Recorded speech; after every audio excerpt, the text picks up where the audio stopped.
Star Citizen's biggest event of the year, CitizenCon, took place over the weekend. It included many presentations from top-level game designers showing off the latest tech, progress, concepts for the future, and even a 2+ hour-long chat with Chris Roberts just getting into the details of everything Star Citizen. Unsurprisingly, some of the coolest things shown were not even main feature events, but sort of hidden details that fans noticed later, such as a ship retrieval button on the new Mobiglass system, which has been confirmed by developers to be a button that calls your ship for you, similar to the system in Cyberpunk where you call your car. Now, I'm going to do my best to summarize everything important in a timely manner with, of course, a little bit of focus on the things that I think are the most important or interesting. Now, the first presentation of CitizenCon focused on the planets of Pyro. This, as expected, was an absolutely beautiful showcase, and what made some of the planets and moons more interesting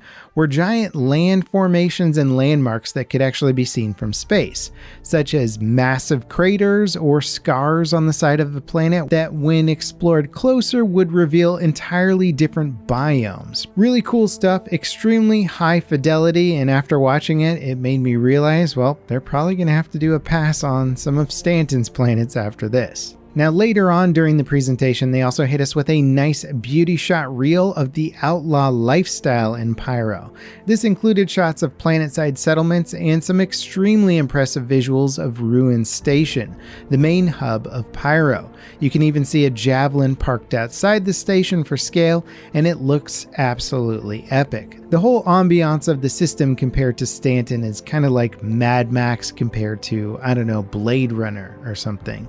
Just totally different vibes, and I think I speak for pretty much every single Star Citizen fan when I say I cannot wait to get over to Pyro. Now, the second presentation was about investigations, and to be honest, there wasn't a whole lot here simply because it was a presentation about a concept for a new mission tree. So very little had actually been developed, but the main idea is a new investigative mission tree that doesn't hold your hand, but instead has you look for clues to solve mysteries by either finding hard evidence or enough circumstantial evidence to make a good prediction about a case. It's certainly interesting, and I don't know if the missions themselves would particularly intrigue me, but integrating some of their tools or assets to other bigger missions might be more interesting. Now, the third presentation was one of my favorites, and it focused on the new underground facility locations. These locations currently serve as mission points in the game, but are just woefully lacking and simple at the moment.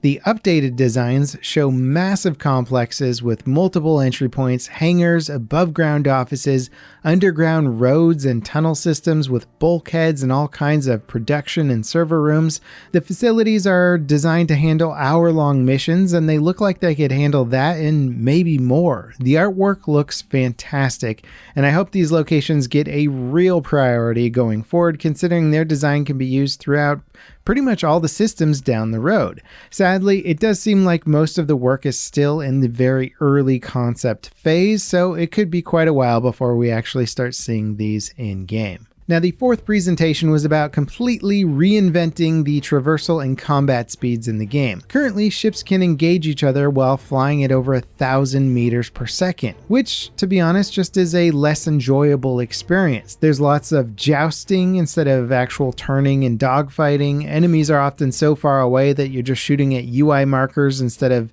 actually seeing the ships, which was not the vision for the game.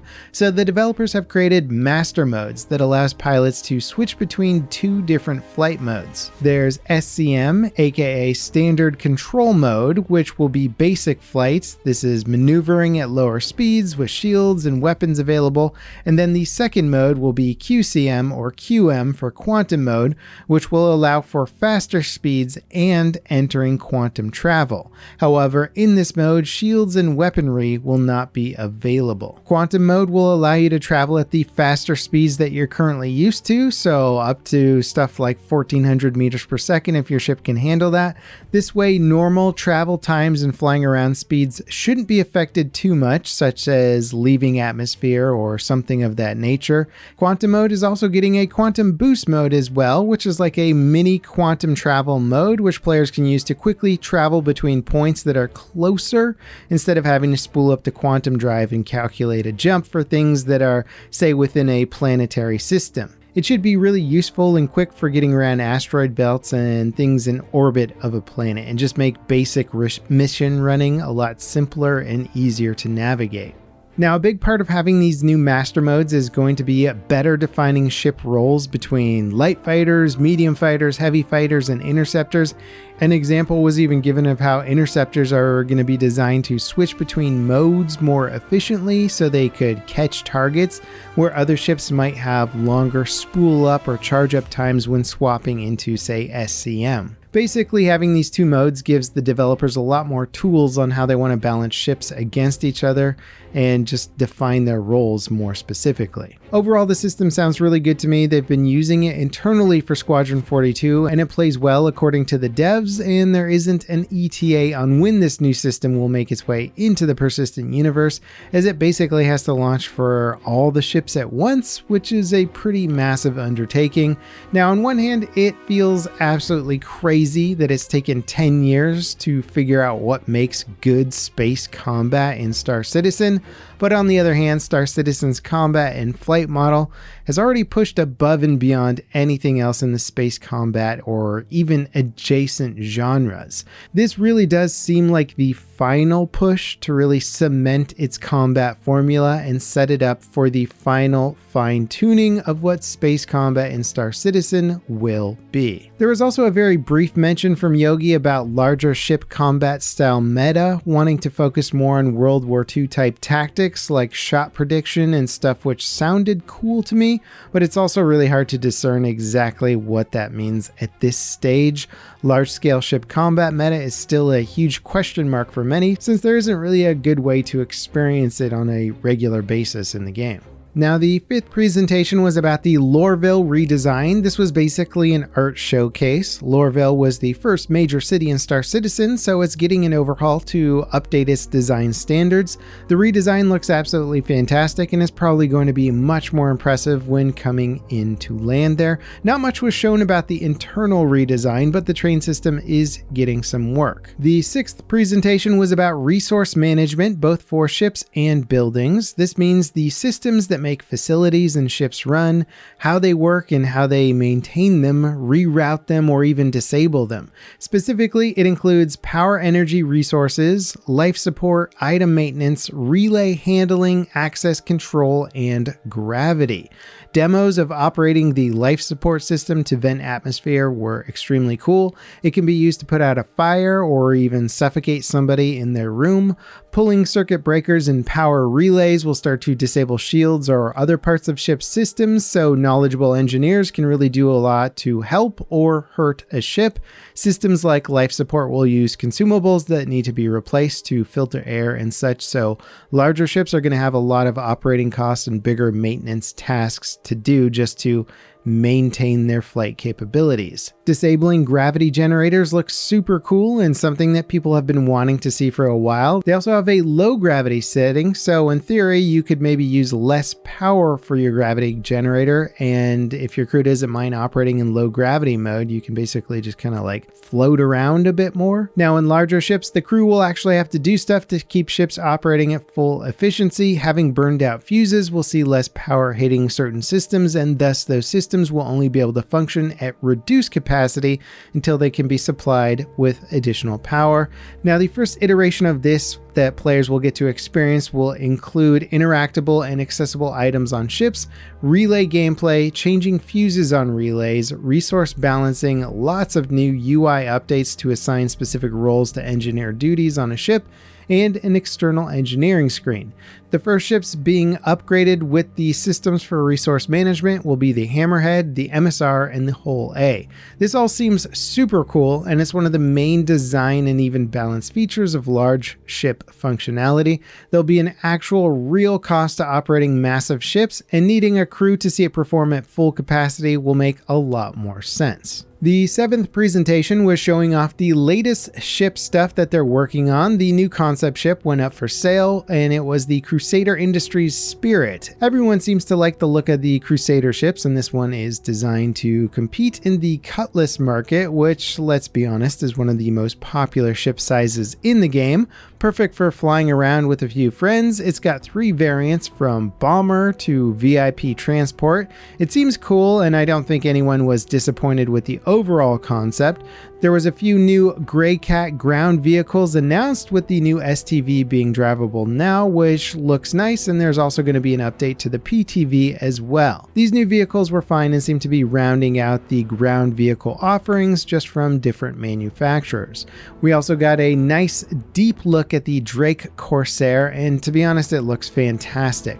The pilot and co-pilot seats look just simply incredible. The front mounted guns look devastating, and it has an elevator that goes up to the roof of the ship, which I now want on basically every other ship because it's awesome. Very cool showing, and I can't wait to fly this one in game. Now, the community also gets to vote on which company will be manufacturing a new mining ship in the Pick a Ship Challenge over on the RSI website. This will be a larger multi-crew mining ship that's smaller than the massive Orion, but larger than the Mole. Everyone, of course, wants Drake to make the ship, but that wasn't an option. Argo, RSI, and MISC are the 3 manufacturers that you can choose from. RSI seems to be winning the poll so far, and I kind of like that. The Orion, which is designed by RSI, looks extremely cool, and I wouldn't mind seeing a smaller vessel of a similar visual style. Now CIG just has to actually figure out what multi-crew mining is supposed to be exactly. Now, after a bunch of these pre-recorded, pre-edited presentations were finished, Chris Roberts, the man responsible for all of this craziness, and Richard Tyre, Squadron 42's game director, came out to basically show off and talk about Star Citizen in a largely unscripted manner. A huge amount of really cool info came from this segment, although having it at the tail end of a long presentation and listening to 2 developers chat in circles for 2 hours admittedly had me nodding off at times. Lucky for you guys, I've got the summary of the cool stuff, and some of it was freaking awesome. The top of my list here was the new EVA system that they showcased. Basically, when you go outside your ship into space right now, you kind of jet around in a clunky, unrealistic manner. The new EVA system looks incredibly well thought out, with a head-first movement system, hands that will naturally pull you along surfaces, and sustain momentum pushes. The animations, although still in early blocky phases, look pretty good nonetheless, and were described as even having some really cool handle grabbing that occurs when you're near an access point that has things to hang on to. Seeing the demo just made me really want to have EVA combat and shipboarding even more.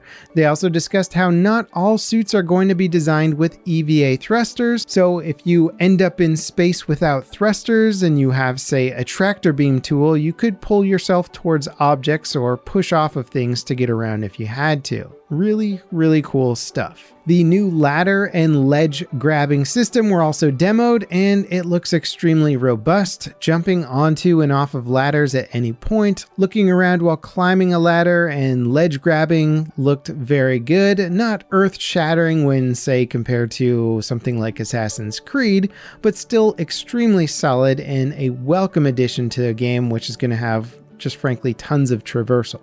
The personal radar and UI was demoed as well, and while this stuff might not seem as sexy to an outsider, to anyone who spent considerable time playing Star Citizen with its current user interface, well, what was shown here looks like absolute manna from heaven. The inner thought system for interacting with the world is getting simplified greatly without losing its functionality. In fact, it's kind of gaining functionality while also becoming just way more intuitive.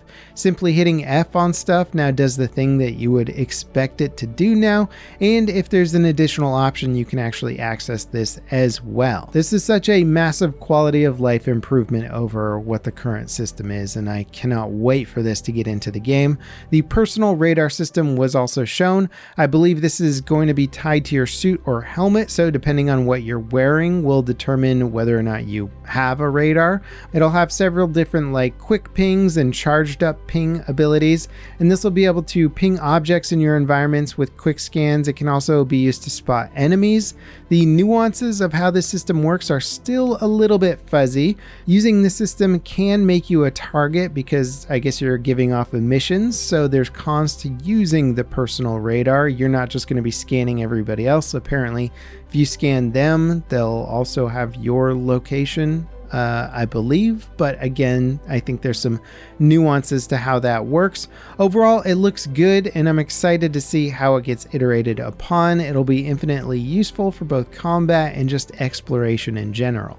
Now, the star map rework was mentioned quite a bit as it's tied into many of the features that were demoed, but unfortunately there was just no images shown. Apparently they are hard at work with a cool new system that integrates with most of your ship's nav system better. It all sounds great, and unfortunately it's still one of the most needed upgrades to the Star Citizen basic experience, and it seems like it's still a ways off if they aren't even showing early prototype stuff yet. Now, tied into this talk was also the minimap. Remember those things that pretty much all games have to help you navigate your environment? Well, Star Citizen is getting one, and it looks cool. They showed what it looks like rendering out an Idris. And for places that are known, such as cities, well, those will have maps that are pre-discovered so that you can plan your routes and navigate to shops and areas that you need to get to. New areas, however, will be mapped as you explore them, and you can even find and download maps for those locations. The system looks good, and of course it'll be an essential tool for FPS gameplay. The AI system was also demonstrated with testimonials from Chris and Richard saying that they're really good. Again, FPS AI is a super touchy subject for me, and I'll believe the AI tech when I experience it for myself. The demo was cool, and the way the AI searched the environments looked very believable and thorough. It showed the various AI combat profiles as well, of defensive, pusher, and flanker all working together to keep players on their toes. It seems like they'll definitely be a challenge for stealth-minded players. It's hard to say how effective they'll be against top-tier combat-oriented players though. Again, I don't think players will be able to properly experience the quality of AI until server meshing is properly in the game, but this does look pretty promising. Sadly, no alien creature AI was shown. I think everyone certainly wants to see those Pyro crabs or the Microtech Yeti. One day. The new Mobiglass UI was briefly shown. It was from Squadron 42, so some of the tabs that you might see from the persistent universe weren't all there. It does look better in general, but not a massive change from what you're currently used to. I think a lot of the upgrades are also going to be under the hood, like using the new building block tech to make it versus the old tech. And the main takeaway here, funny enough, was actually not addressed during the show, but was pointed out on Reddit, and that was the little button that says Remote Retrieval under the Gladius spaceship. Now, people were speculating that this means you'll be able to like claim your ship on Mobiglass before you reach a terminal just to speed up that process. But after the stream, I actually hopped over onto a live podcast with Captain Burke's Morphologist and Salty Mike, where a developer confirmed in chat that the button is basically like the car retrieval in Cyberpunk. So you press it and the ship comes to you. Obviously, that's a massive feature, and it's somewhat comical that they didn't address it on stream since it's such a huge quality of life improvement. I would assume that just like everything else from this presentation, something like this could be very far away from actually being implemented in the PU. Even if ship retrieval is working in Squadron 42 right now, it's a smaller test environment with far fewer variables than the persistent universe. I can only imagine how many things will break in the PU, but being able to remotely call your ship to your location is without question going to be one of the best quality of life upgrades for the game. I would even argue that a remote piloting option might be needed for the PU if you're in a tight spot and really need to maneuver a ship in properly. Now, probably the most controversial subject of the entire talk was the skills section. The developers announced that players in both Squadron 42 and the PU will get upgradable stats and skills. Players will have 4 physical attribute stats that will level up or potentially level down depending on your in-game activities. These will be strength, agility, endurance, and fitness. Strength could be leveled up by, say, lifting boxes a lot, and its benefits could be adding to how much stuff you could carry in your backpack. Agility would affect things like speed of weapon swapping or even aiming down sight speed. Endurance would determine some of the boosts to survival times in harsh climates, lack of food and water, and even your ability to sustain higher G-forces during space combat. Fitness would control things like stamina and your ability to run and swim for longer periods of time. For example, a bounty hunter who spends more time running after bounties would likely have more stamina benefits. Now, the second part of this was more labeled as techniques, although you could call it skills. These would be things like takedowns, where a novice player might start off with just kind of a crude, sloppy takedown, but after practicing a lot would get faster at it and also unlock new takedown abilities.